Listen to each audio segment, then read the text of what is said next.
There is a hidden strength in silence, a fierce power in solitude that most people will never understand because they never stop long enough to embrace it. In a world that constantly tells you to surround yourself with others, to always be connected, to keep scrolling and liking and talking, choosing to be alone can feel like going against the grain. But make no mistake, being alone is not weakness. It is not loneliness. It is not emptiness. Being alone is a superpower, a secret weapon, a gift that only the courageous are willing to receive. Think about the moments in your life when everything around you was chaos, when people's voices drowned out your own, when expectations suffocated your instincts.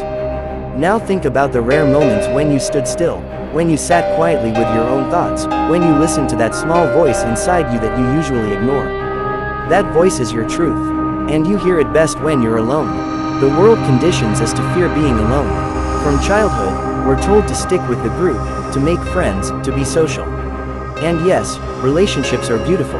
People can be incredible, but if you cannot stand to be alone with yourself, if you constantly need the noise of others to feel worthy, then you're not truly living, you're escaping.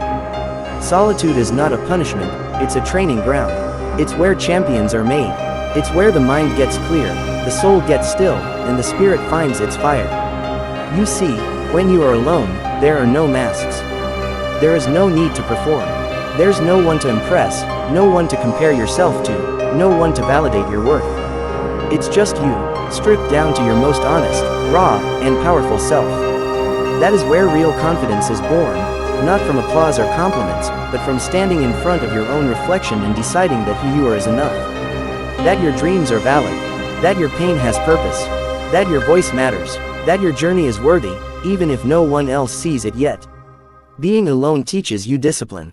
When there's no one to push you, no one to motivate you, no one to hold your hand, you either rise or you fall, and in that choice lies your strength. You learn to wake up and show up for yourself. You learn to keep your promises to yourself. You learn to fight through your own doubts, to cheer yourself on, to become your own hero. That's not weakness, that's power. That's what builds resilience, mental toughness, emotional clarity. Because if you can conquer yourself, no external challenge can break you. There will be times in your life when everything falls apart.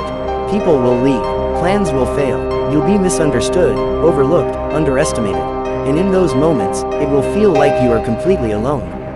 That's not a curse, that's your awakening. That's the moment you realize that everything you need has always been within you. You start building from the inside out. You stop waiting to be rescued and start becoming the person you needed all along. That is when you become dangerous, not because you harm others, but because nothing can shake you. You stop fearing rejection because you've accepted yourself. You stop fearing failure because you've faced yourself. You stop fearing solitude because it's where you found your strength. Greatness does not come from constant connection, it comes from intentional disconnection. The greatest ideas were born in silence. The most profound transformations happened in solitude. The strongest minds were forged in quiet places. You cannot become extraordinary by always doing what is ordinary.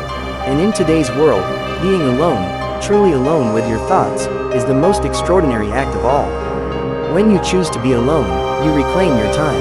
You no longer waste it on meaningless conversations, empty distractions, or people who drain your energy. You invest it in growth, in creativity, in healing. You read, you write, you think, you reflect, you listen, not to the world, but to your own heart. You stop running from your past and start learning from it. You stop fearing the future and start shaping it. That's the power of solitude. It gives you space to breathe, to reset, to evolve. And don't get it twisted. Being alone is not about shutting people out. It's about letting the right ones in. Because once you know your worth, once you've built a relationship with yourself, you won't settle for less in your relationships with others. You won't tolerate disrespect, dishonesty, or disconnection. You won't need anyone to complete you because you are already whole. And from that wholeness, you'll attract people who add to your life, not distract from it. People who inspire you, challenge you, support you, not because you need them, but because you choose them, and that makes all the difference. You have to learn to enjoy your own company. Take yourself out, go for walks, travel solo, eat alone, watch the sunset with no one else around, laugh with yourself, cry with yourself, forgive yourself, fall in love with yourself. Because the truth is, you are the only person who will be with you from the beginning to the end of your life. You better make that relationship a good one. You better make that bond unbreakable. You better become the kind of person you would want to spend forever with. There's nothing more powerful than a person who knows who they are and doesn't need the world to tell them.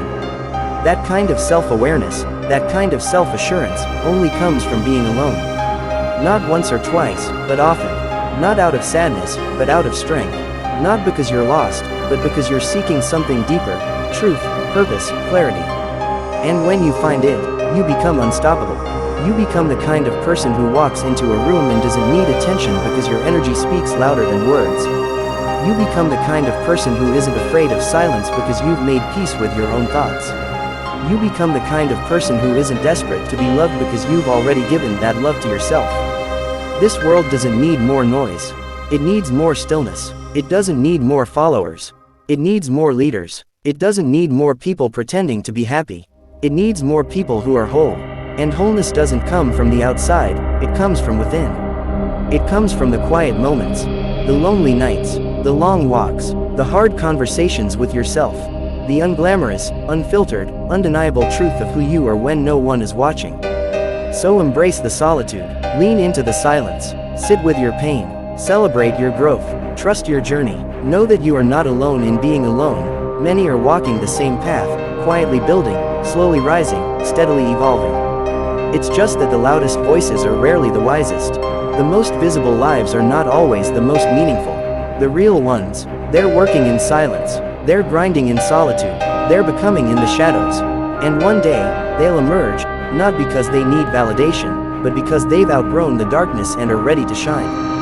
You don't need to be surrounded to feel powerful. You don't need a crowd to feel confident. You don't need constant affirmation to feel worthy. You have everything you need within you, right now, in this moment. All it takes is the courage to sit still, to turn inward, to be alone. Not because you have no choice, but because you've realized that being alone is not the absence of something, it's the presence of everything that truly matters. So the next time you find yourself alone, don't reach for your phone. Don't run to distractions. Don't panic. Breathe, listen, reflect, trust.